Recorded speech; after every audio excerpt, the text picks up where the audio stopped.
Okay, I think we are all ready to begin. Hello, everyone. Welcome back to the Wives Club. This is season 3, episode 5, but actually, it is our second episode here on YouTube and Facebook in the Wives Club. So happy to have you all with me. Let me start by introducing myself and giving you all a little bit of background about the Wives Club, and then we will let the ladies introduce themselves as well. So, I am Maggie, and just like you, if you're in this space, we believe that you are a fan and follower of the late, great Kevin Samuels. And when he was with us, I actually booked a session with Kevin, not for my own feedback. I'm well aware that I'm average, but I really wanted to start a community of like minded and marriage minded women within the privacy of his Patreon group. And I am so grateful. Not only did Kevin give us his permission, he actually came up with the name The Wives Club. So, for the better part of 2 years now, these lovely ladies and I have been meeting privately within the Patreon at first, and then in the group The Mix on Facebook. We would review Kevin's shows. We would talk about our action items, our lessons learned as a way to give back and also improve our own outcomes. But I guess a couple weeks ago now in San Diego, we all met up and decided to bring the work that we were doing privately out for you all to share with us. So welcome and thank you so much for being here. So it started with just me, and then AV joined us in the Wives Club. AV, please introduce yourself. Hi, everybody. My name is AV. I am a future wife. I met with Kevin probably almost 2 years now. I can't believe it's been that long. But I really wanted to focus on my mindset and what I needed to do to get ready to be a wife. So I really wanted to put some money towards the cause and really, really focus on what I needed to do. So I learned so much from him. I've learned so much from the ladies that you see on the screen, and I'm so excited to be back here for another episode for you guys. Fantastic. Thank you so much, AV. And then after AV joined us in the Wives Club, Lisa joined us in the Wives Club. Lisa, please introduce yourself.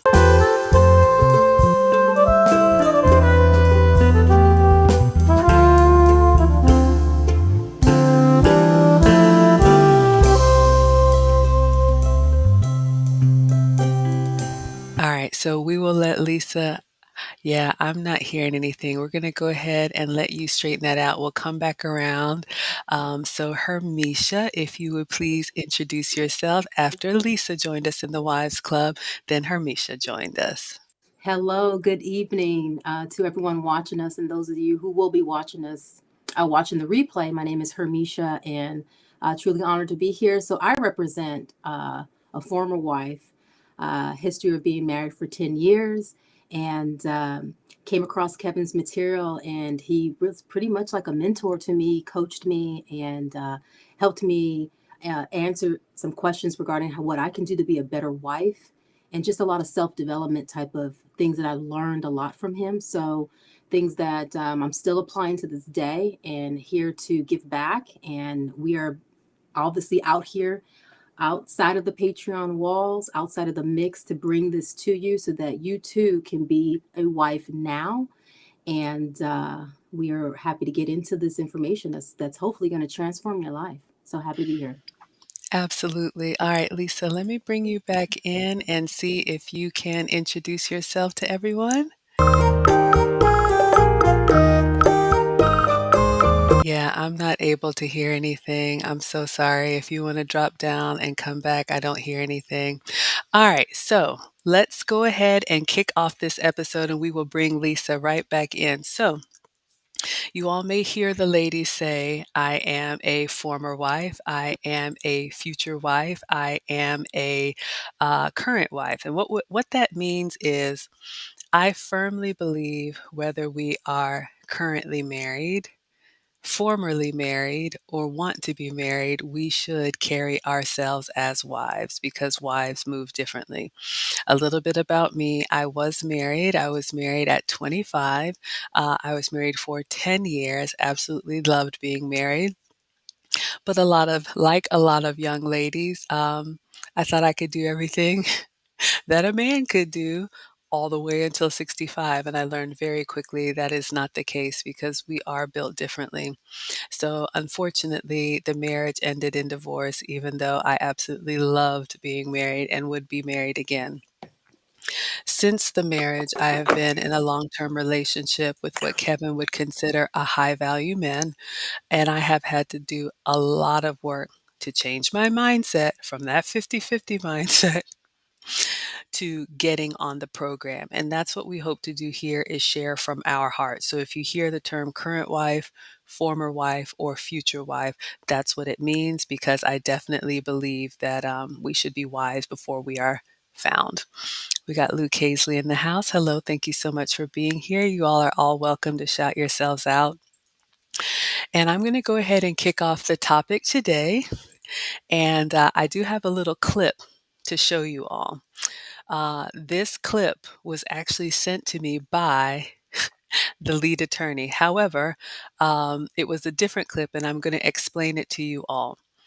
So, you know, one of our past former ladies, Miss Michelle Obama, and this is not whether or not you like or don't like the political aspect. This is about being a wife and being ready to be a wife.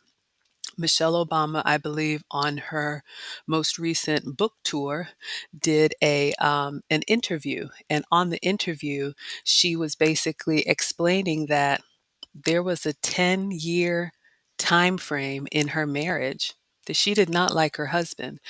I'm going to let you all hear the clip in her own words, but she was talking about not when he was president, when the kids were growing up.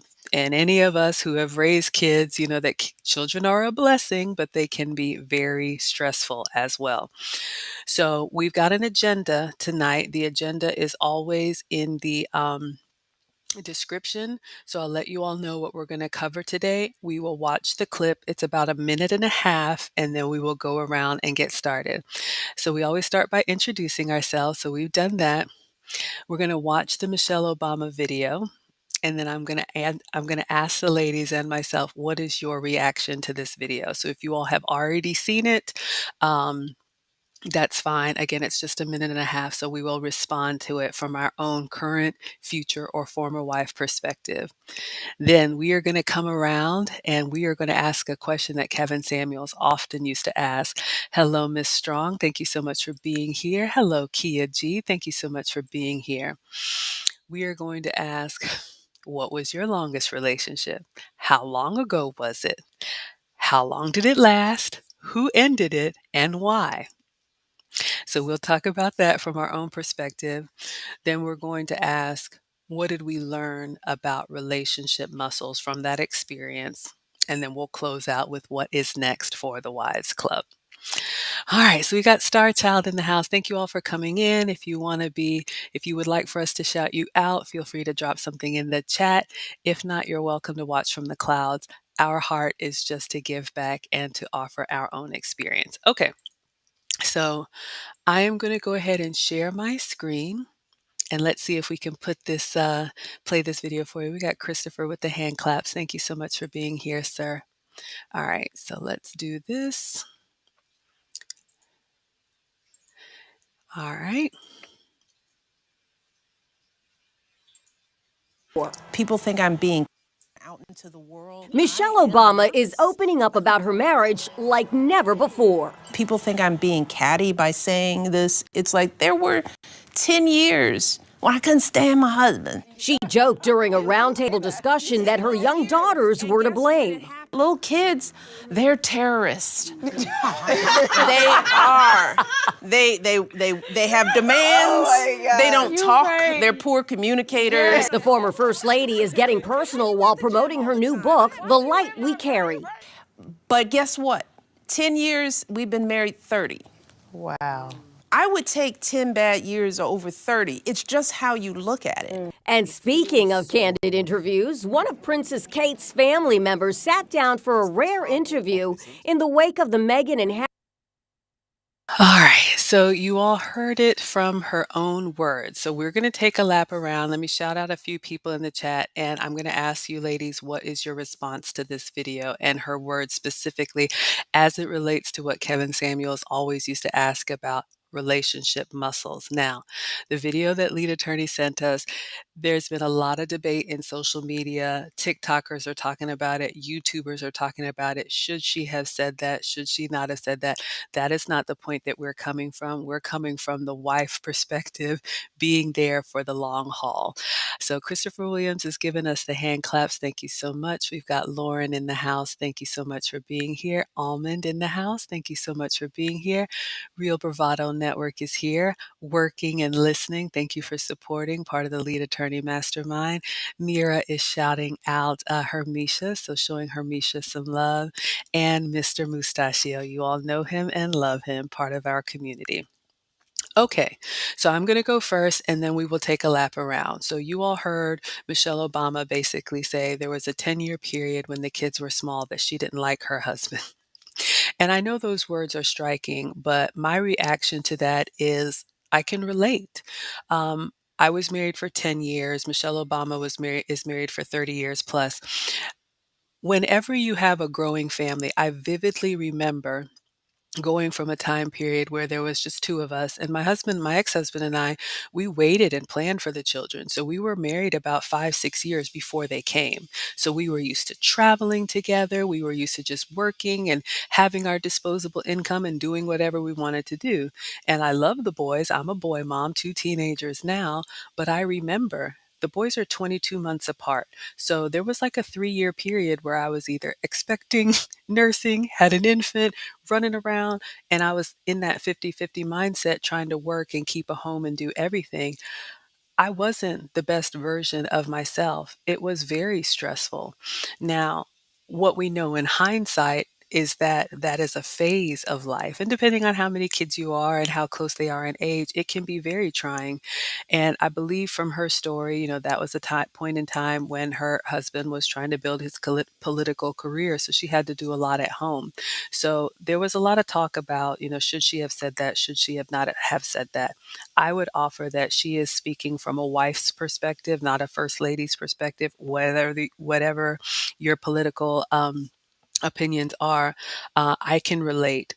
And I think what she was trying to do in saying that is that there was a time when we didn't get along. However, 30 years later, she wouldn't trade places with anybody else. So I see the hope and the silver lining in her honesty. And I think that's important that we do tell young girls and even young men. There are going to be trying times in marriage. There are going to be lean times in marriage. But if you pick a good one and if you get on the program and you work together and you stay focused on the goals that you set, and you don't try to compete for who's in charge, your marriage can last and be a lot sweeter in the end. So that was my reaction to the Michelle Obama video.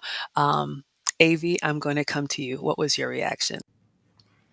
Thank you, Maggie. Yeah, I actually agree with you. I do see that she was being honest in a sense. I would disagree if it was just, kind of stepping out of the bonds of discretion, right? Because I do think that there are some things that happen in the home that maybe the world doesn't need to know about. But if it's coming from a place of growth to teach others to be better, then yes, it's totally fine. What it did remind me of is this, I think this is Michelle's second book. She had the first one that was Becoming. I actually had some time, believe it or not, as a law student. I had some time to read this book at one point. I didn't finish it, but I do know that they were very, very open about the beginning stages of their relationship, and this was in there. Like this portion where she was kind of raising the kids, and he was, doing great things. He was starting his political career, and look at where he landed. He ended up being the president of the United States.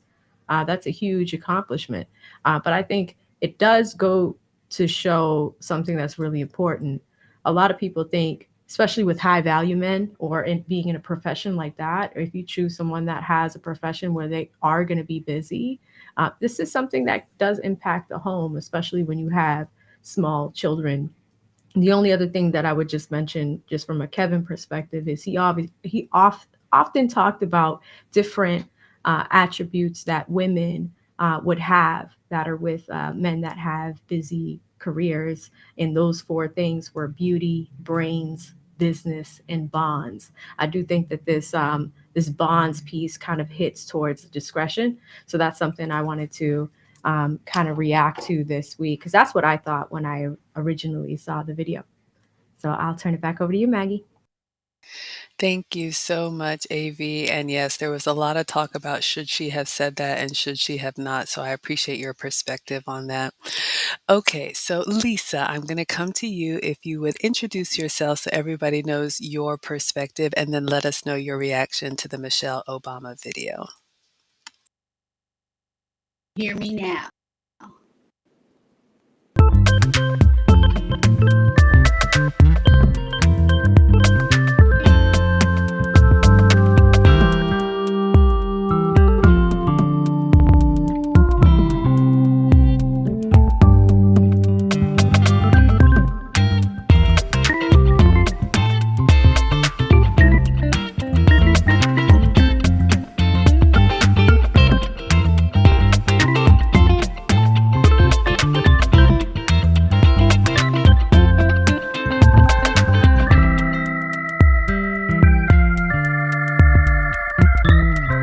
Okay, so I'll take you down. All right, so Hermisha, I'm going to come to you. What was your response? Actually, I'm going to bring up what Moose just said for a second, and then I'm coming to you, Hermisha. So Moose is saying, and you all please chime in. We'd love to know your feedback or any questions you have in the chat. This is how we used to just meet up amongst ourselves, but we definitely want to make it engaging. So Moose is saying, not just once, but twice. And I don't know if you're talking about her comment or raising two kids. So Moose says, regardless of your opinion of him as a person, that's an accomplishment. Oh, this must have been about the president. Staggering proportions. Kudos to the two of them for keeping their marriage together through it all. Thank you so much, Moose. Okay, Hermisha, I'm coming to you. What was your reaction? Yes, I just, for me, coming from a perspective of a former wife, it's a fine little needle to thread, right? Because we have here the former first lady, and she's, obviously still married, and the balance of sharing with transparency, but also with prudence. And that I resonate with that so much, right? Because as wives, we want to share the truth in love, but we also want to balance that with respect of the headship authority of our husbands, and respect for the man in general, right? And so I love that she shared that, because on one hand she's being honest that the reality is, ladies, your marriage will go through seasons. You will go through ups and downs, and and they will be hard, and you want to just say, you know what, I'm done. That's the temptation, right? And so I resonated with what she said. I resonated with how she still stood in that truth with respect, and that's really really important. Even for me, representing as a former wife, even when I share here, I still want to honor, like I said, my ex, and so and respect his role as my children's father. And so the things that we share here, I just want to be mindful of that. But that's what really stood out to me, threading that needle of being truthful, being honest, but also being respectful at the same time. And that's something we can do. That's something that, I think as women, we sometimes struggle with that. The pendulum can go to one extreme or the other, where we lack discretion and we're just telling everybody our business. Or the pendulum's the other way, where you are, oh, everything's fine and dandy. We are just happy go lucky. We're the Instagram couple and we are just great. Problems, what? Arguments, where?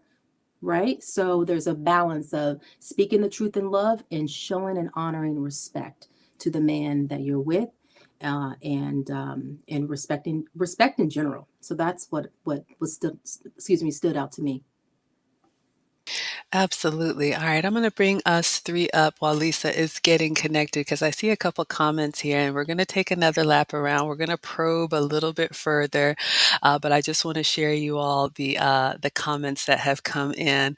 So, Real Bravado is saying 17-year wife, amazing. So, hand claps for Lisa. So she will join us in just a moment. So, Miss Strong is here, and she says, I appreciate her candidness. Also, I believe that she wouldn't say anything publicly Barack wouldn't approve of. I'm not married, but as a mom, I know children add a lot of stress to your life. Yeah, if you're a mother, you understand, or father too, absolutely. And then Moose is saying, I respect the way she put it. She was honest without being petty or underhanded. She shared an important message without disrespecting her husband. So I am going to. Let's see. We're going to go into the next round here. And I do want to speak a little bit about that because, Hermisha, you said this a couple times and I couldn't agree more. I firmly believe, even though my marriage did end in divorce, I have nothing but respect for not only the institution of marriage, but my ex husband as my children's father. And we actually had this conversation when we were splitting up that I will never say anything to the children disparaging. Whatever we had, I take to my grave. You are their father, and the relationship that you build with them is completely separate, from my relationship with you. And so I'm so glad that it is amicable and we co-parent now. And he is a great dad. So I 100% agree with that because even though we're not married anymore, I still believe forever family once you have children together. All right. So we're going to probe a little bit. Thank you so much, Mira, for the hand claps. And ladies, I'm going to ask the questions, but you can answer as much or as little as you want to. I am going to answer. I'm going to try and answer as much as I can. All right. So let's take another lap around. Okay. So, if you all remember Kevin Samuels, one of the questions that he used to ask when women would call in, he would want to test their relationship muscles. And I never understood when he would say this. You all remember Kevin used to say, how long ago was your last relationship? How long was it? When did it end? Why did it end? And who ended it? And on its face, those questions are what they are, but it took me a while to really understand what he was getting at. And the term relationship muscles, being in a relationship really is a skill. And some of us learn that growing up. Some of us have to kind of bump our head and realize, oh, this takes work. It's not auto magic, right? It's not just going to happen like that. So I can say I had a pretty good example in upbringing, but I've shared with you all, college and corporate America kind of took me off of the path a little bit, but I've done a lot of work to come back. So I'm going to answer the questions. And then we will say what we learned about our relationship muscles from our experience. So, from me, my longest relationship before the one that I'm in was a marriage of 10 years. Um, so in it, I was married at 25. So I got married in 2001. Yes, 2001. It ended in 2011. It was final. 2011. And my ex-husband filed. And I can be honest with you all that I was one of those that I go, go, go, go until I can't anymore and I just shut down. And the problem is I signed up to carry burdens on my shoulders that I was not built for. And I thought I could do it all. You couldn't tell me anything. I was young and headstrong. I had good intentions. But what I realized in my 30s that I didn't know in my 20s, or you couldn't tell me anything in my 20s, is that after two kids, you're going to naturally slow down. It's funny to me now that I'm 47, I see men in my age group and they're putting it into second gear. They have businesses, they have ambition, they have, drive, they want to conquer the world. And if I'm being really honest, I want to slow it down and set it down. I'm happier at home. But I was working, I was corporate, I was this, I was that, running behind the kids, and it was just too much. And I just shut down and I just couldn't do it anymore. And unfortunately, I started something that I couldn't continue.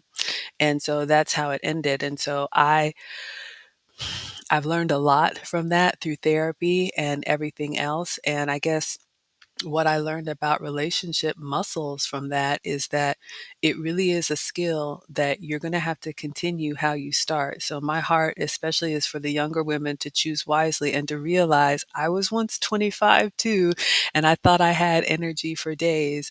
But you can't do it all, and you can't do it all at the same time until 65, like a man can. So that was the lesson for me about relationship muscles. All right, AV, I'm going to come to you and you can share whatever you want to about your relationship muscles and experience. Awesome. Thank you, Maggie. And thank you for being so open about, your previous marriage. I think for me as a future wife, I'm still a little young, so I don't have a lot of time as far as like, some of my experience. So there's not much to share.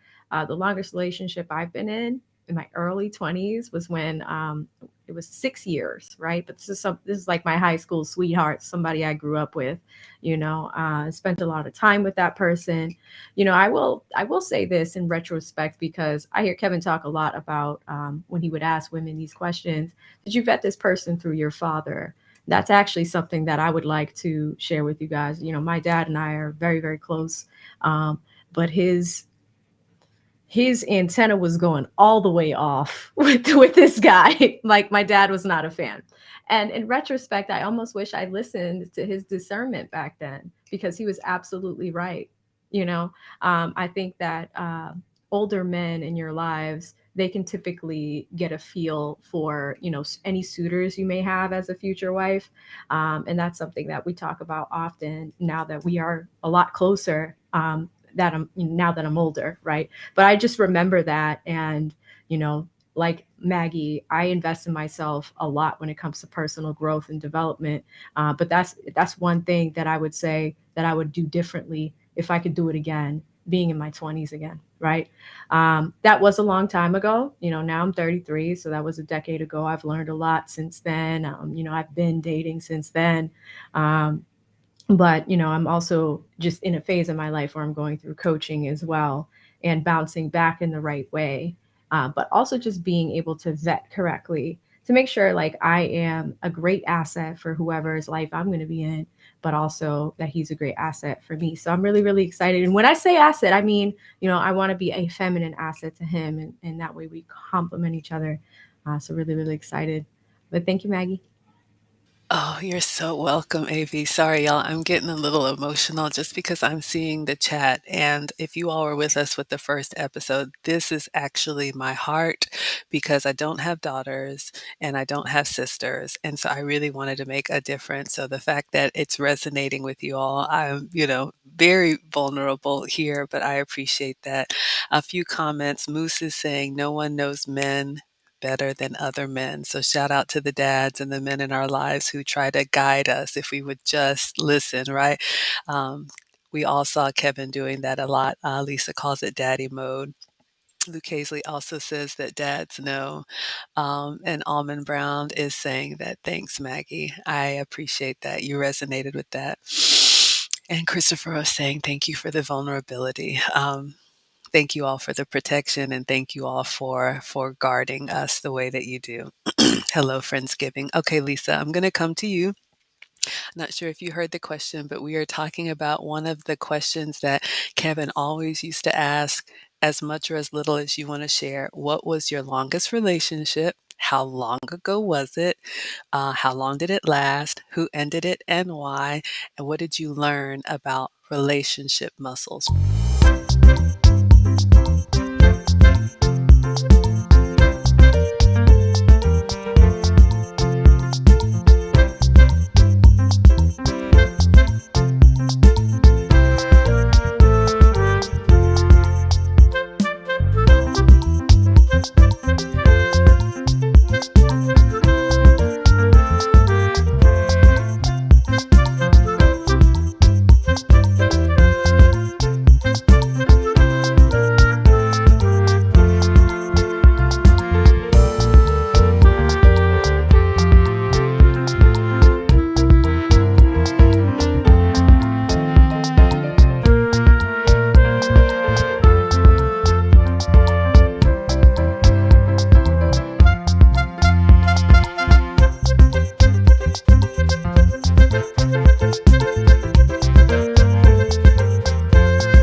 Hermisha. If you are able to share whatever you're comfortable sharing, and we are building it like we fly it, so we promise to get this resolved so you can have a good experience.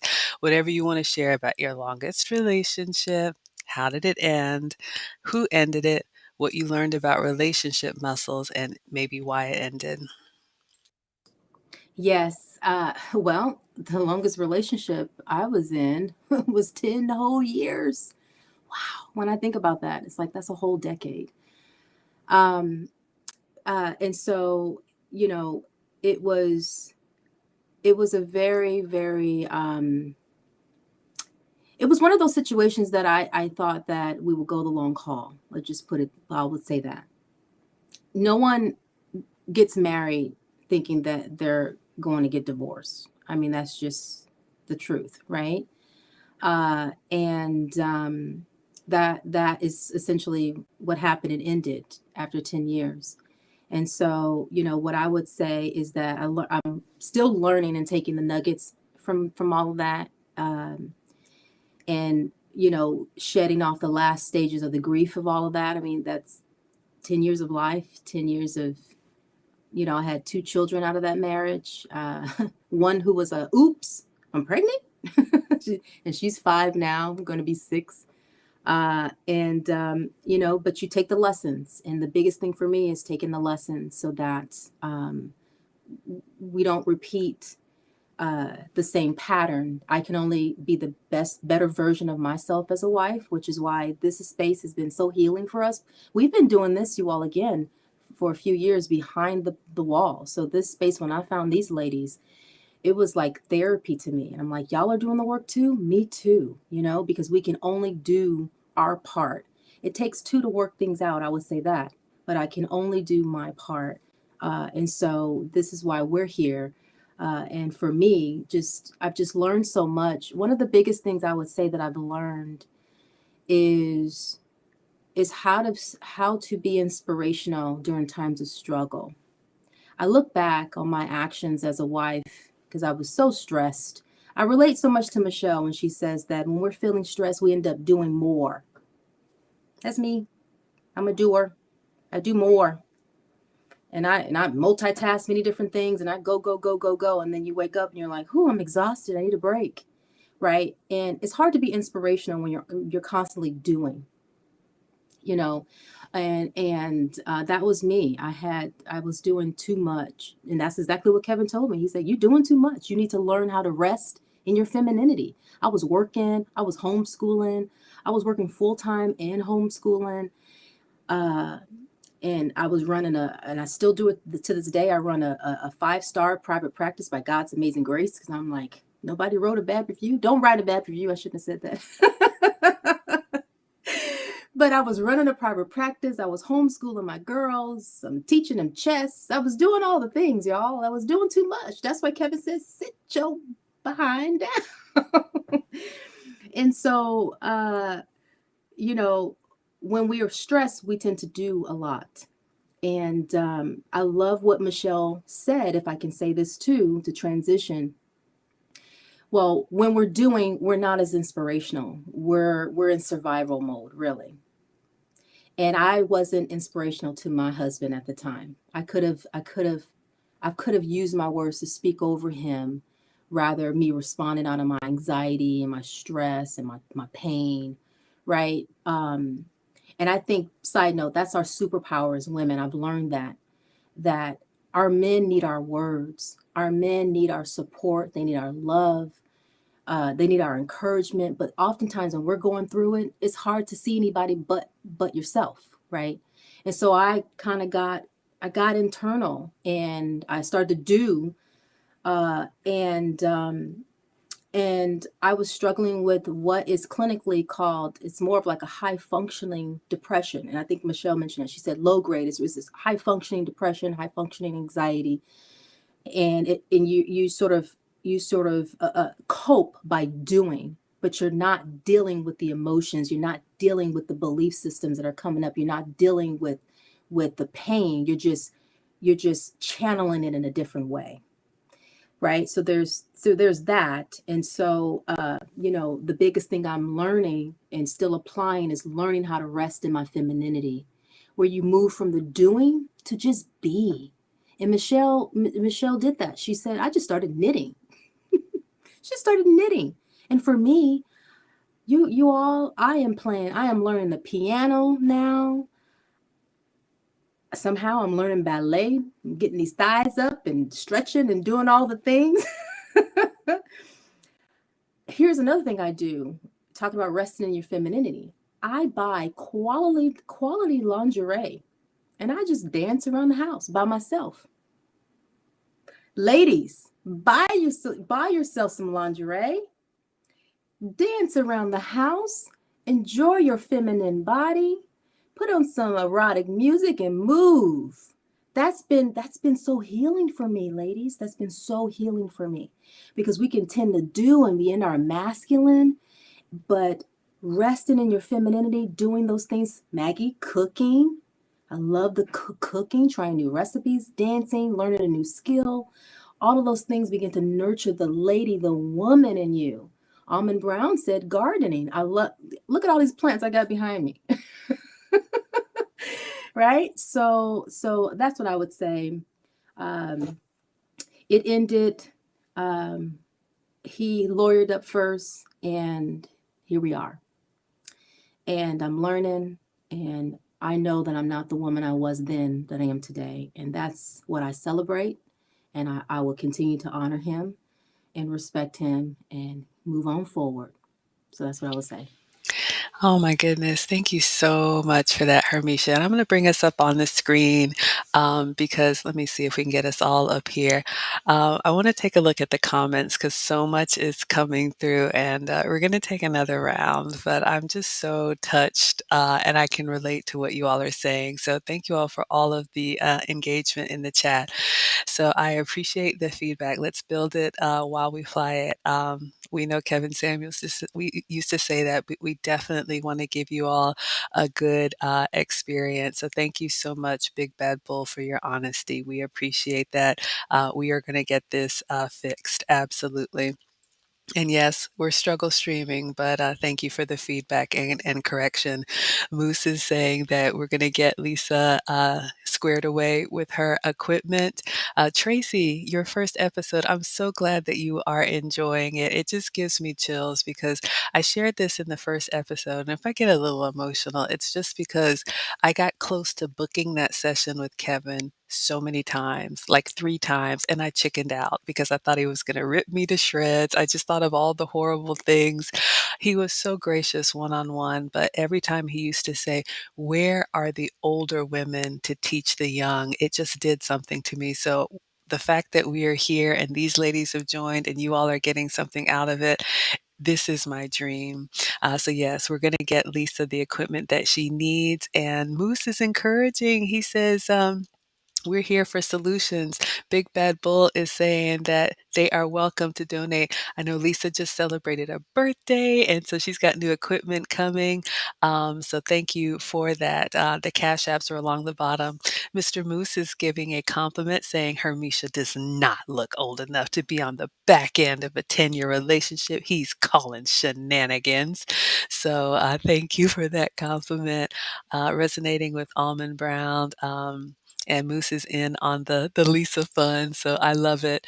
Everybody is supporting. Almond Brown says she took to gardening. We're going to talk a little bit about a little bit about that. Okay, so we're going to take another round, and I want to share a little bit more, and I guess ask you ladies maybe what you thought you knew back then. But like I said, I've done a lot of work to go from that 50-50 mindset to being a support system, for a man. And I have shared with you all, you know, having these big executive jobs and corporate career, people were proud. My family was proud. It was a great accomplishment. But if I'm being very honest, I felt like I had to kind of beat back who I naturally am, right? The silly Maggie that you all know.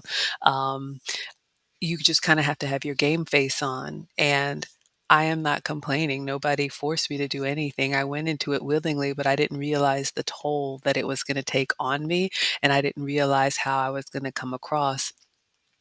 Um, if I look back on, the marriage, one of the things that my guy said, and I always pick his brain before I come to these conversations because I always like to know from a man's perspective, but he said something this week that really kind of shook me to my core.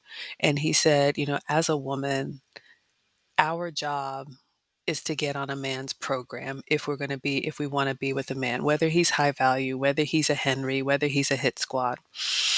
And the key is that he said every man has a program. Even if his program is playing video games and smoking all day, that is his program. What I wish I knew is that I know we say we can't change them, and it's true, we can't change them. But a man has carved out the life that he wants for himself. What I've had to learn is that we have to look at the life that the man has carved out for himself and see, can we see ourselves in his life as a support system to him? I was one of those that was guilty of, oh, he just hasn't met the right one. I can love hard enough. I can work hard enough. I can give hard enough. I relate to what you said, Hermisha. When I get anxious or when I get concerned, when my mind won't rest, I clean and I'm all over. I'm just doing stuff. And in some of the coaching that I've done, I find myself saying, do less and be more. So that was a hard, hard lesson for me because I spent 10 years trying to make something. And like I said, my ex-husband and I are amicable now. But when I look at his life, he's the same person he always was. I'm the bullheaded one who wore myself out trying to make something that was never going to happen. So again, I wish I knew. Every man has a program. You look at the life that he's created for himself. If that is the program that you want to get on, you get on his program. But what we can't do is change him. We're only going to wear ourselves out and burn ourselves out. So the choice that we can make is this is not the relationship for me. So we do have the right to refuse it, but we don't have the right to change it. And I had to learn that the hard way. All right, Avi, I'm coming to you. Awesome. Thank you, Maggie. And thanks for sharing that. 'Cause this is a lot, guys. Like it's very hard to be public about this stuff on the internet. I committed that I was always going to bring this notebook where I met with Kevin and just bring some notes from our sessions and really just this dialogue, right? Like the relationship I was in when I was really young was it was for 6 years. And I really want to zero in on something that Kevin said to me. You know what he said? He's just like, he was really trying to dig and figure it out. He's like, he didn't say that I had a good poker face. He's just like, there's something there with you. He really tried to dig, and it took us a little bit to actually get there. But what he determined, he's just like, I think I got it. He's like, it's ghost of boyfriend's past. And I was like, what do you mean? And he kind of expanded on this a little bit. In that 6 year relationship, the guy I was dating was only 2 years older than me, right? So he really wasn't, even though I was young and ready for something like that and in my younger 20s or even mid 20s, he was not. He wasn't fully there where he needed to be the man he needed to be, not as a provider, but like as a husband, just with ethics and morals and things like that. There's a lot of things man needs to go through to get to where they need to be ready for a commitment like marriage. And at that point, my guy wasn't ready. He's a great person. We had a lot of fun together. Really, really, really bright individual, great soul. I would never say anything bad about him. But back then, he just wasn't ready, right? Here's the thing, my dad told me that, and I didn't listen, right? So when we're talking about involving the men in your life when you are kind of selecting someone you're going to spend a lot of time with, it's so important because sometimes they could see things that we don't see. I think Moose had said it earlier, right? And back then, my dad, if he had a megaphone and was in my ear, like you're wasting your time, he was saying that, right? Because here's the thing, my dad takes legacy very, very seriously because he has 4 children and all of them are girls. So his last name is essentially going to get lost. And we're super traditional. We're not going to hyphenate. So this decision is an important decision. And me being that young and not wanting to listen was kind of being hard headed and disrespectful, right? So that's one thing that I learned that I wanted to share, because we all make mistakes along the way. That's one that I definitely regret making, but also something that I learned from, because now that we are so close, if there's ever anyone in my life, I always run it by my dad first. I run business decisions by my father. I talk to him about almost everything. And I just think that it's one of those like cherished relationships that are just so important to have. So that's what I have. Thank you so much, AV. All right, Hermisha, I'm going to come to you. Anything looking backwards that you wish you knew about relationship muscles? You know, the biggest thing is I mean, a couple of things are coming in my mind. I'm right now, as you guys see me talking like this, I'm thinking about which one I want to share first. Giving y'all a preview how my mind works. So the first thing I'm going to share is what AV said that's sticking out for me is the dad. I'm a daddy's girl. And is my daddy watching? Daddy, if you're in the chat, say hey.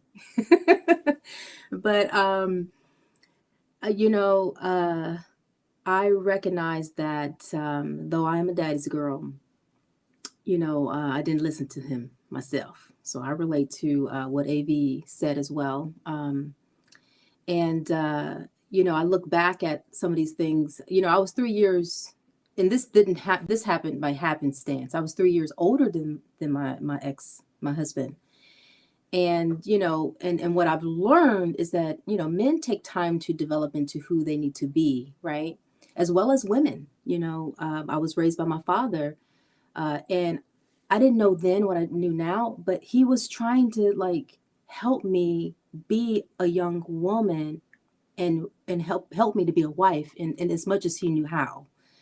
So I remember him putting me in dresses more and wanted to make sure my hair was curled, when I went to certain events, because he wanted me to know that when you show up in certain contexts, you got to show up a different kind of way, right?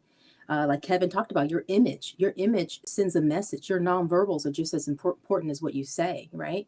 Um, and how to have respect for yourself and dignity, and as you show up in a room and things of that nature. And so I see my dad try to do that. And so, there were some things I think my dad would have said, I needed to sort of pause. And so that's something I take away. I look forward to, Lord willing, if I ever remarry. Um, actually, I never had a wedding. My dad never really fully gave me away, really.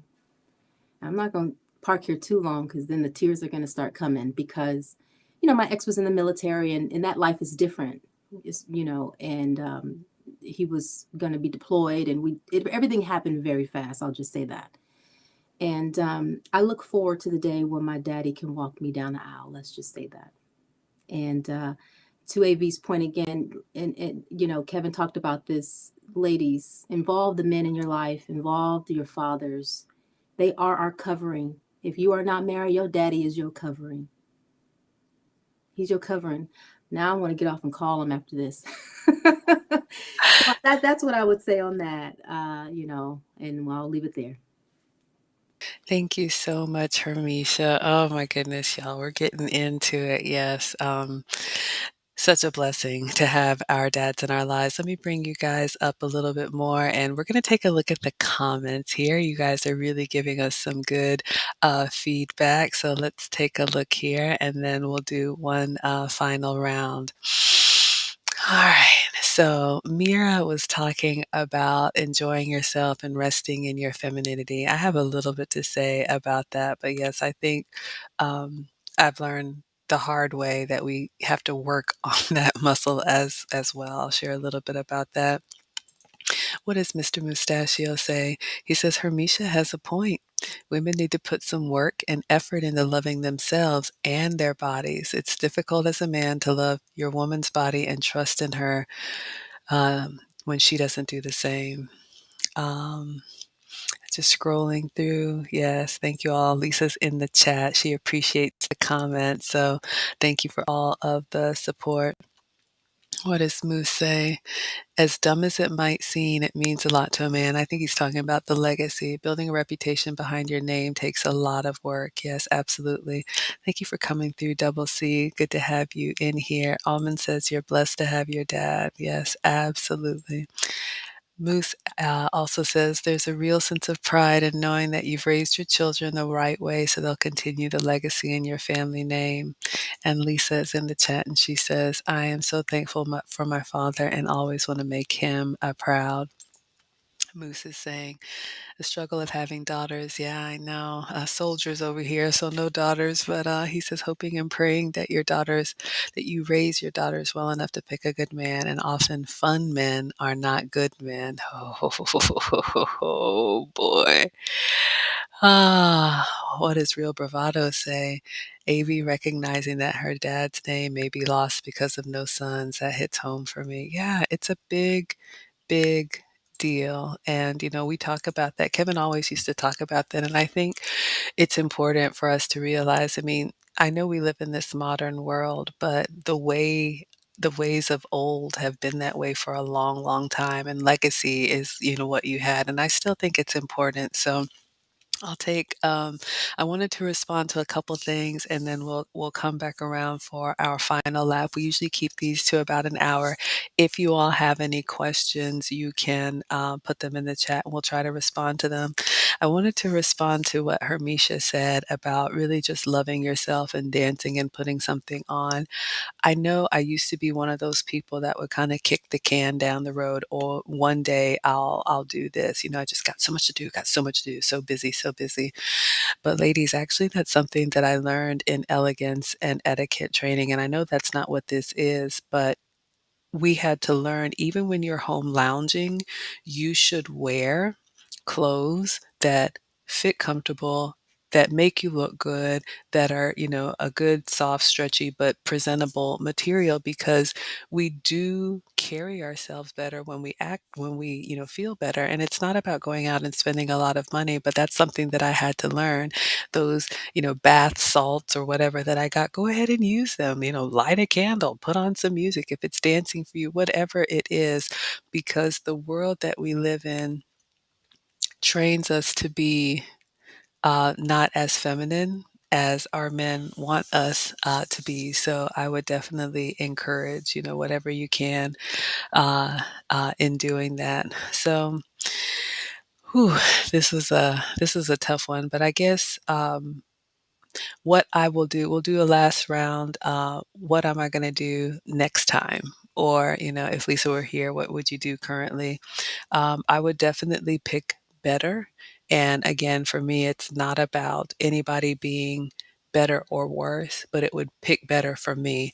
If I realize now that I'm better suited as a support system to a man, then I need to pick a man that's already got a program that I can fit into and be a support system to him, not try to compete with him, not try to, one up him, not try to carry the same load as him, know my place and be happy in that. It is okay and it's wonderful to align ourselves with a man that wants you to be a feminine support system. And so that's what I would do differently.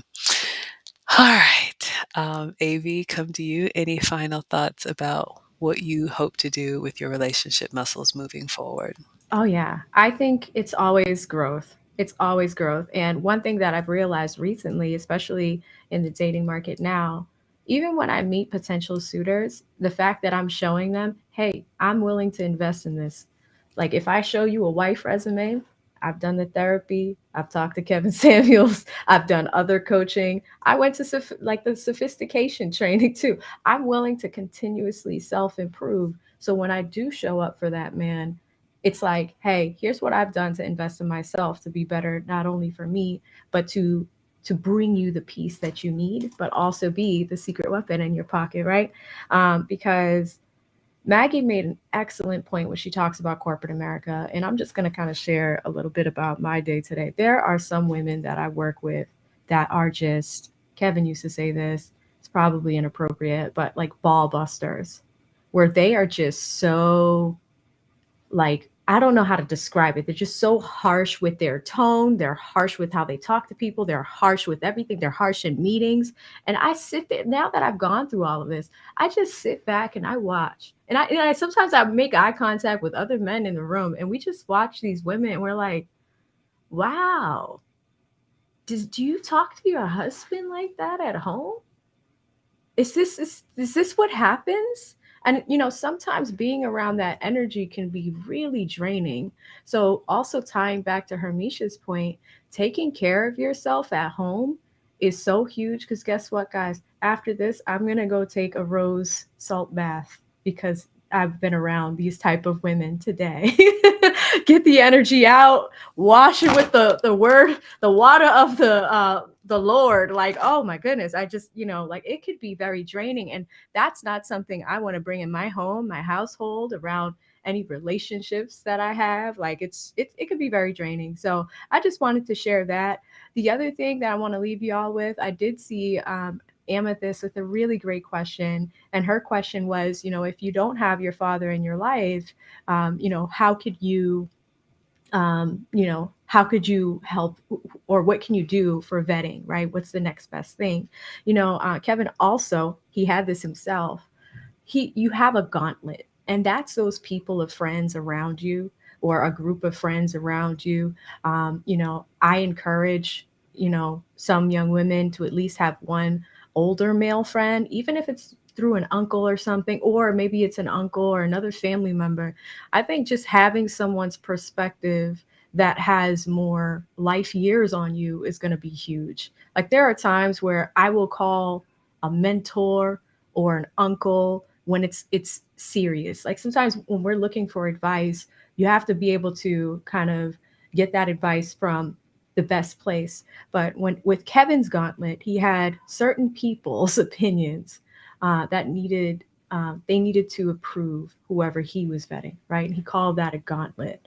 I would encourage, young women to think about what that gauntlet looks like for you. So maybe that person needs to have approval from 3 or 4 people, but I don't want to call it approval, but at least run it by somebody, so that way you can get a different perspective where it's just not your own perspective. So that's just a tip there that I've learned. But yeah, guys, protect your energy, because it's crazy out here. It is.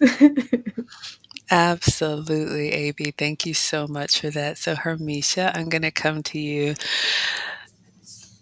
If you are so fortunate to get married again, what would you do differently, or what would you bring as far as relationship muscles? Yeah. Ooh, that's a good one. That's a good question.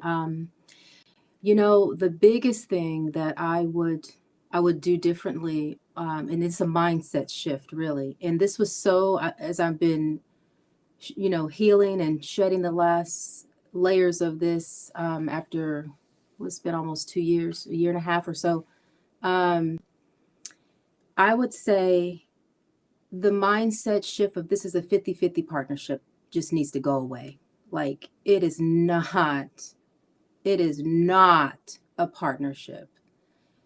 I have a role, I have a job, and he has a role, he has a job. It is not egalitarianism, it's complementarianism. And we use that in the faith world.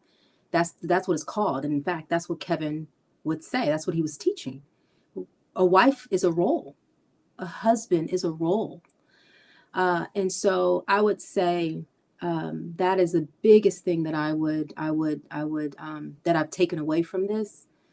And it's so subconscious though, right? Because we, as as women, and especially myself, like I naturally want to help, and I was trying to do all the things, but it can never work when if you're trying to be 50-50. Somebody's going to get drained, and I got drained. And so then when Kevin would tell me you need to rest, it was the struggle was it was hard to rest in the femininity when I had other responsibilities that I really, looking back, shouldn't have had on me, right? Things that I took on my own. But when you're in a complementary relationship where there's these, a wife is a role, A husband is a role. That's an office of a headship. The wife is an office of a helpmeet, right? And that husband is 100%er, and he provides, and that wife is a feminine asset, and her house is a domain, and the husband, as Kevin would say, the husband reports up, we report to the husband, and the kids report to the mom. And I loved when he said that. I said, that's Bible. That's Bible, right? Because we know the marital relationship is a covenantal one, and the headship authority representing Christ, all the things that he was talking about. You know, Kevin was low-key doing Bible study every every week in a sense, right? And so that's what I would say. If the Lord will and I ever remarry again, I know now my role is a role, and I know the feminine asset I bring to the table. It's not my degrees. It's not our degrees, and it's not our money. It's not my PhD. It's not any of that. It's not what I do outside the home. It's how submissive I am. Do I trust this man? Because trust equals submission. It's how I speak over him. It's my heart disposition. It's my managerial skills in the home. Am I a soft place for him to land? Am I disciplined and discerning? Do I have an exuberant spirit? It's all of that. Am I inspirational? Am I fit and feminine and friendly? Where's the organ? Okay, so that's what I've learned, and I can say I'm getting happy. I can say that I am that, and I will continue to grow into that, and it's an ongoing thing. So that's what I would say on that. Thank you so much, Hermisha. I appreciate you so much. We are going to read the comments, but I think you all see the thread here that, we raise our hands as ladies who have bumped our heads and made mistakes, and we don't have it all together, but we are intentional about doing the work. And this is what we've been doing going on to year 3 now. And, just being vulnerable and transparent with you all. But I think the red thread, if you will, was listening to that counsel that we got because we were young and we were bullheaded and you couldn't tell us anything, but we've all kind of ended up in some version of the same place that we don't want that pressure for the shoulders. We want the pressure for the hips, and so that's what we would do. So, if there are any younger ladies watching or watching the replay, that's our heart. We've been there. We can relate. We understand. But trust me,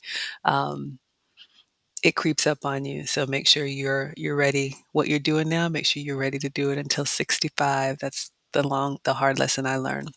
All right, so I'm gonna go through the comments here. We got a lot of chat going on here, and then we will close out. Oh goodness, always so refreshing. It's just so good for us when we come here. So Amethyst did ask a question, and I saw some stuff going on in the chat. If you all have any other advice, but I love what Moose said. But all of us have our fathers in our lives, and we are so grateful for that. But Amethyst says, if a woman doesn't have a father to help her vet, what is the next best thing? And Moose is suggesting that you get a proper and respectable role model. I mean, I don't have any daughters, but I would hope that, my life experience, good and bad, could be of help. That is what I want to do, share what I've done right, what I've done wrong. That's what we all want to do. So find somebody close to you that you can trust that would be honest with you. We talked about this comment from Real Bravado Network about legacy. Christopher Williams is saying this is a powerful show. Thank you so much for that. What does Mr. Mustachio say? An important note. We talked about loving your body as a woman. I mean, I know a lot of people got, thrown off by Kevin's approach, and Kevin's delivery was his delivery. You all see that we want to build a space here where, we're sharing with you just from our own experience, but you do have to be self-aware, and we all are a work in progress. So, don't beat yourself up too much, but always be striving towards getting better because none of us woke up like this. That's what you won't find here. So Moose is giving some suggestions about going to like a senior home or finding some elders in the community, and it could be mutually beneficial. You could find someone to give you counsel, and you can find someone that you might be a bright light for them. I'll share. I never forgot. On my honeymoon, we took a cruise, and it was how they sit you at the table with other people, and there was an older couple, and she looked right at us, and she was like, "Can he provide for you?" And I was just like, "Oh, we that's old fashioned, like you just couldn't tell me anything." And yeah, 2 kids and 10 years later, and yeah, you already know. So listen to the old folks amongst us. They've been doing this for a while. Um, so yeah, just seeing some talking about life experience. What does Lisa say from the chat? My dad would be a surrogate dad to our friends so much they call him Pop. So yes, even Lisa's dad is helping others in the community. What is Moose saying? AV is preaching the importance of small circles of quality peers who have a growth mindset, not a circle of folks with a negative mindset. Absolutely, yeah. Small circle of trust. We don't need a lot of people around us, but some good solid ones. Lisa is saying her husband is the head of the household, just like dad was. Yeah, we're going to talk about that one episode because that one's been on my mind, like the family that you come from and why that's important to men. Lisa's been saying she knows her place and she stays in it and is so blessed in doing so. I know sometimes those of us that had that modern woman mindset is kind of like, we can do anything men can do. Believe me, you want the protection and you want the covering because I'll never forget when we got divorced. My husband was like, "But I thought you were driving this bus." Yeah. Okay, so you all are just chatting here. Thank you. That was powerful. What does Moose say? I say that as a man who has never met his father, I've gathered a few older men I respect greatly and I go to for guidance. They're indispensable. So yes, it goes both ways. Ladies, if you don't have that counsel in your bloodline, seek it out. Men as well. And we all know Moose is a great brother in this community and we respect him so much. Brandon has a question for the ladies on the panel. Oh dear. All right, y'all, buckle up. Here we go. No, I'm nervous. What does Brandon say? What would be the best advice you would give a young lady who's 21 in college and looking to find a suitable man to marry? Oh dear. Okay. I'm going to take a stab at this and then we'll come around and then we'll close out. We got to answer Brandon's question.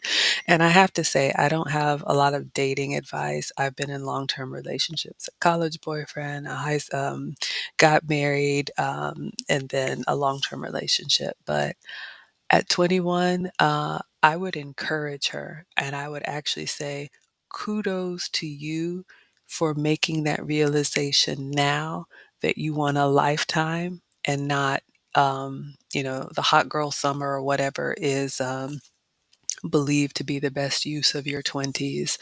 So at 21, I would ask her what kind of wife she wants to be. That's important to know because Kevin did talk about that, and we'll talk about that in another episode. So I'm assuming she wants marriage and family and children and to be that type of support system. The advice would be different if she wanted to be some type of 50-50 like business partner. And there's different types of marriages, and I am not judging anybody's marriage. But at 21, if you're ready for marriage, you probably want, at least 2 to 3 kids, and you're ready to get started. I would ask her if she is dating anyone or has anybody in her. Okay, she's in college. If she's got a college boyfriend or anybody that she's interested in, is she willing to wait for him to get himself together? If not, and like Kevin always used to say, men need those 10 years to build themselves. I would probably have her talk to her family or a church group or, any elders that she trusts to recommend somebody because at that age you're still very very young, and if you pick somebody who is a peer, which is doable, a lot of us date people in college or in high school, we understand that the age difference for men and women, we're ready at 21. I could run a home, I could have kids, all of that, but a 21-year-old young man is not ready for that responsibility. So I would recommend that she have people, put her in touch with different men, probably at 21, maybe early 30s, that are ready to be her covering and take on that responsibility. So, like Kevin used to say, you have two choices. Either you marry your peer and you're ready to build something, that IKEA marriage, which means it may be 5, 6 plus 7 years before you're actually comfortable. Are you willing to take a job as a teacher or something that you can do, that you can lay down once the family grows? But if you're ready right now, have somebody that you trust. Vet a man who is ready to be your covering. That's what I would say. Avi, I'm going to come to you. What would be your advice for a 21-year-old young lady in college looking to find a man to marry? Yeah, no, I totally agree with you, Maggie. I think that these are things that people have to think about. But one thing that I noticed just from watching Kevin for so long, and because her age is 21, I think the biggest takeaway is being realistic with what your expectations are and what you want in a relationship as well. I thought it was remarkable how so many women wanted to get married and they wanted these luxury lifestyles, but they had no understanding of the professions that a man that earns that type of income, what they would have to do. And not even that, men that are higher earners are very busy. They're very busy. So, I think the other thing to consider is if you're hoping to get married and start a family, you have to think about that. Because if he's busy, chances are he's not going to be in the home as much as you'd like him to be. So I think that the biggest takeaway for a young woman thinking about it is being very realistic. But even Kevin gave me that advice. What does your lifestyle look like? What profession is he in? Understand his profession, because in order for you to be a proper helpmate, you're going to have to understand what his life looks like. And, when they're in high powered jobs, when they come home, they're going to be tired. How are you going to make the home peaceful? So these are small things to start thinking about if you're considering marriage. But I just think the biggest one is being realistic and being very, very down to earth with what is realistic for me as a average earner myself or an average looking person myself, and what does the end game realistically look like. I love that, Hermisha. I'm coming to you. So, you see the question, what would be your advice to a 21-year-old young lady in college and looking to find a man to marry? Yeah, I would say hang out at the School of Dentistry, the School of Medicine, the School of Business. Okay, hang out. When I look back, I really should have been married at like 23. You know, uh, and I just didn't have the mindset. But if she's already having the mindset, she's wanting to find a suitable person to marry. At 21, I was like, oh, that's too young. But she's already with that. That tells me she has a little bit of the mindset of she's a marriage-minded woman. Becky, Mylene, Marisol, as Kevin would say, they are at the School of Dentistry, the School of Medicine. Hang out there. Oh, you're going to find them. And then you enter into the relationship and you guys grow together. That's how you do that. Because she's in college right now, so they're there. There were there were I can't even count how many men that I, because of my mindset, I just looked over, and one went to Harvard, and the chief, I'm not, yeah. Anyway, don't let Becky, Mylene, and Marcel hang out at the School of Dentistry. Go ahead. Just because our role is just position yourself. Just position yourself. He will find you. Position yourself. So that would be my advice. I absolutely love that, Hermisha, and I'm going to bring us up. That is so true, and I'm going to come to Lisa's comment in the chat, but I love what you said, Avi, about realistic expectations. Nobody at 21 should be expecting to live a luxury lifestyle. I have such an issue with that. When young people see older people who have put in the time taking that cruise or having that expensive car, whatever, and thinking I should have that. No, I watched my dad worked at the Piggly Wiggly. Like my mom worked at Ryan's Steakhouse cutting vegetables. Like we have to earn those things. But absolutely. We'll talk about that in one episode because our competition is making decisions for the long game. And I think we make decisions to like hop the line and it's really costing us. But I want to make sure we chime in on what Lisa had to say. So you all saw Brandon's question. Moose, I see you have a question. You're welcome to type it in. We will put ourselves on the hot seat and answer them. Lisa is saying to bring him home to meet your family as a first date.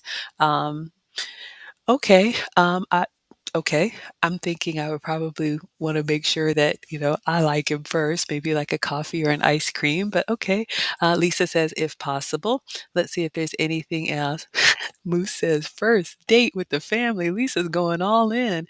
Hey, I mean, Kevin did say that. Remember, he would often admonish older men that were wasting time with a young woman because Kevin knew that we didn't have the balance of time to play around with. So he was very hard on older men. If you have no intentions for her, you need to leave her alone.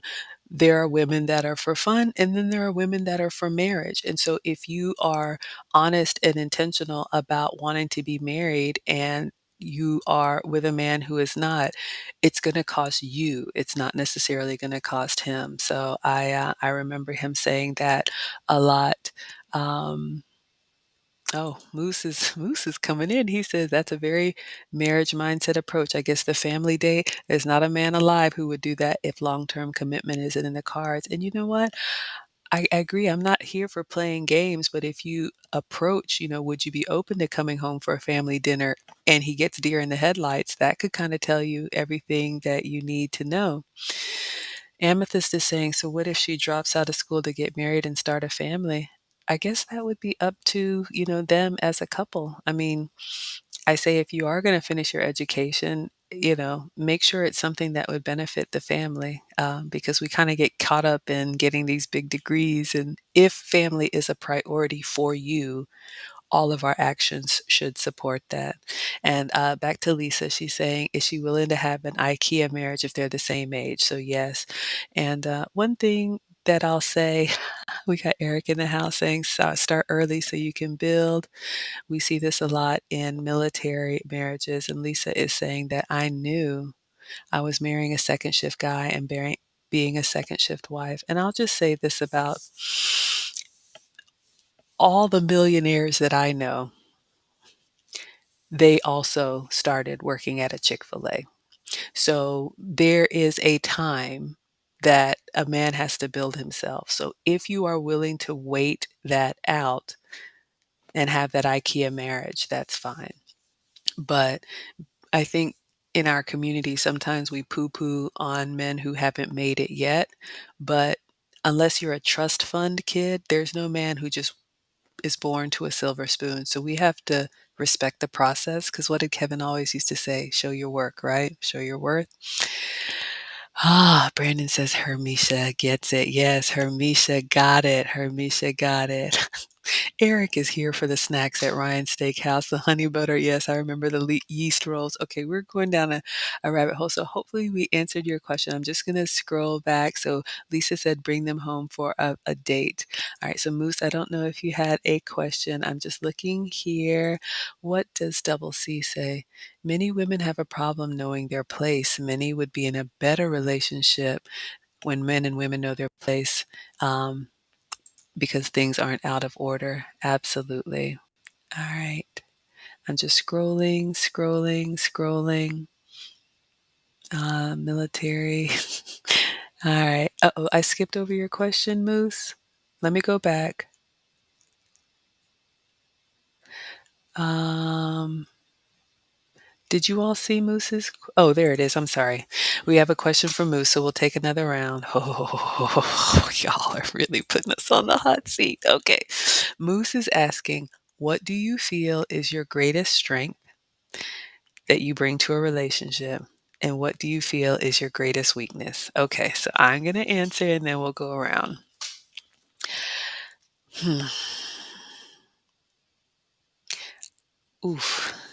This is like the interview question, right? What's your greatest strength and what's your greatest weakness? Maggie will always try. I will try to a fault. I will get up and I will keep trying and I keep trying and I keep trying. Um, so I am patient. I will get on the program and I will wait for things to happen in their natural order. I won't try to rush the process. Um, so if you say you've got it, I will trust and wait it out.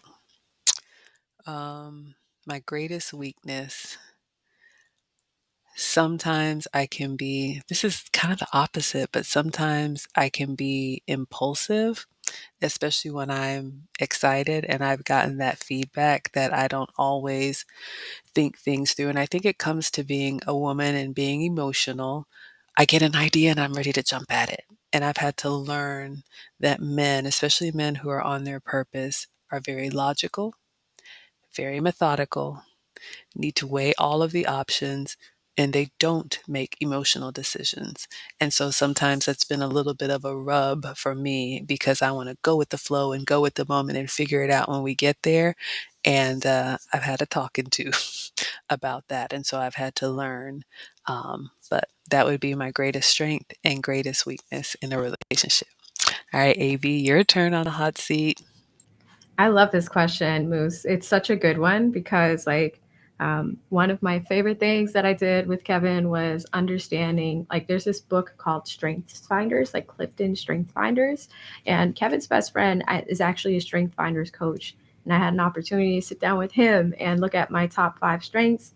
But one thing that I really learned from this is that your strengths are also your weaknesses. And I'll use one as an example.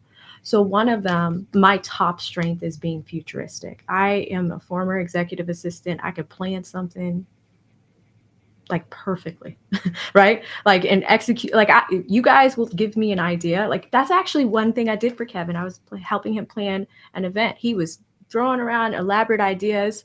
And in my mind, I'm building PowerPoint slides, right? Like, that's how I think. So, he has all these ideas. I'm categorizing it, I'm putting it on paper in my mind. And then the next morning, I had it in his inbox at 7 a.m. Right. So, the good news is I'm a good planner and an executor. But here's the problem with thinking in the future: you forget about the now. Sometimes you have to turn that off and live in the moment. So I would say that's also a weakness because sometimes I'm all the way out here, but I should be in the moment living life, right? So I would say that that's a part of self awareness. It's really important for you to be aware of what works well for you and how it can, how you bring yourself forward in a relationship. Because if I'm having dinner with you, the worst thing that could happen is me being out here in my mind when we should be enjoying our time together, right? So I would say that that would be a strength and a weakness. I love that, AV. You're absolutely right. Strengths and weaknesses, two sides of the same coin. So, Hermisha, you see the question from Moose. What is your greatest strength in a relationship, and what is your greatest weakness? I would say when AV said the Strengths Finder, my brain went there now. I would say because I scored high as an activator, so I'm a self starter, and part of being an activator, you're inspirational. You're trusted to get the job done, and you do it well. You're a go getter, right? And so I can see that being in me. I can see how that has manifested in my life now, or even in the past. The weakness to that, though, is you end up doing too much. Essentially, you end up activating too much, and but so I would say activator, but also I'm teachable. I'm a quick learner, an ongoing learner, and uh, you know, as being an activator, you have to learn what worked and what didn't work. And the teachable part in me is I try to evaluate that and then chew on the meat, spit out the bones, and then keep going. And so that's what I would say. I bring that to the table regarding in a new relationship that I can be trusted to get things done, to manage the home or whatever needs to be taken care of. But I'm also a learner, and I'm humbled to always be able to just learn and to get it right if I messed up. So I love that so much, Hermisha. And Lisa says from the chat, her greatest strength is being teachable. Um, I don't know if you have a weakness in there, but I'm going to run through the chat and then we are going to close out. Thank you all for the questions and for putting us on the hot seat. The Wives Club is going to be here for you every week, and we will always have a topic and an agenda. So we're going to wrap up with what's coming up next from the Wives Club. But let me just go through here and make sure we got everybody's comment read out. Thank you so, so much. So let me go back. Yes, at 21, you don't have time to waste. That's right. If marriage and family is important to you, if your career is important, then you can get married later in life. Absolutely. Um, okay, we got Mona in the house. Mona's in the building. Thank you so much for being here. Hello, Mona. Just scrolling through. Brandon L. Jet is saying that's a great question. Lisa is saying, I love strength finders. And one of the things that we did in our previous episodes of the Wives Club is we all took the strength finder test, and we know our top strengths. And like AB said, some of our strengths, the other side of that coin can be a weakness. So maybe we will revisit that. One thing I do want to shout out, Lisa is helping us pull from the archives of the Wives Club. So if you all like this content, you can subscribe. We will live stream every week, but we are also building out some videos called the Wives Club, the Vault. So some of you all who had interest in some of our past work, you'll be able to see the conversations that we had there. So you can check for the Vault on YouTube and on Facebook. What does Mr. Mustachio say? It's true. Sometimes it's so easy to get focused on what you want. You forget to appreciate what you have. Yes. Oh my goodness. Amethyst is saying that this gives me insight to make a plan when recognizing I'm doing too much. I'll go to my rocking chair and crochet a scarf. How about that? Christopher is saying, bravo, ladies. Thank you for the hand claps. Moose is saying, if knitting a scarf helps recenter, then knit a scarf or cook a recipe or clean something, whatever you can do. If you're being given a hard time over grounding your mental health, then find another person. Ooh, Brandon has more questions. He says he's going to save them for later streams. Okay, ladies. So Brandon is coming in guns blazing. I love it. So you all can find us on Facebook, on YouTube, on Twitter, on TikTok. If you have questions, if there's something that you would like for us to cover, we always use Kevin Samuel's content as kind of a lesson plan. We're happy to do that. And I'm going to close that on this one right here. Star Child says, I am learning so much. That is my heart.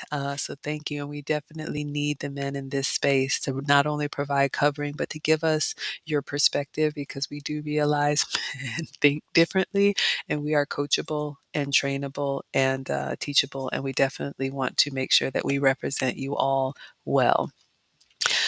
All right. So Moose is coming through with the questions as well. Thank you so much. So, what's next for the Wives Club? So, every week we will have a theme for you. So, I don't know anything about Groundhog Day, but it came up in my feed that the animal saw his shadow, which means it's 6 more weeks of winter. I know it's cold where I live. I'm assuming it's cold where you all are. So next week, we are going to do an episode about winter is coming. And so I will give you all a Kevin Samuels clip or, reference, but we're going to talk about what we as women can do, should do, need to do during winter, maybe preparing for winter if you're coming right out of winter, because definitely don't want to be cold when winter is coming.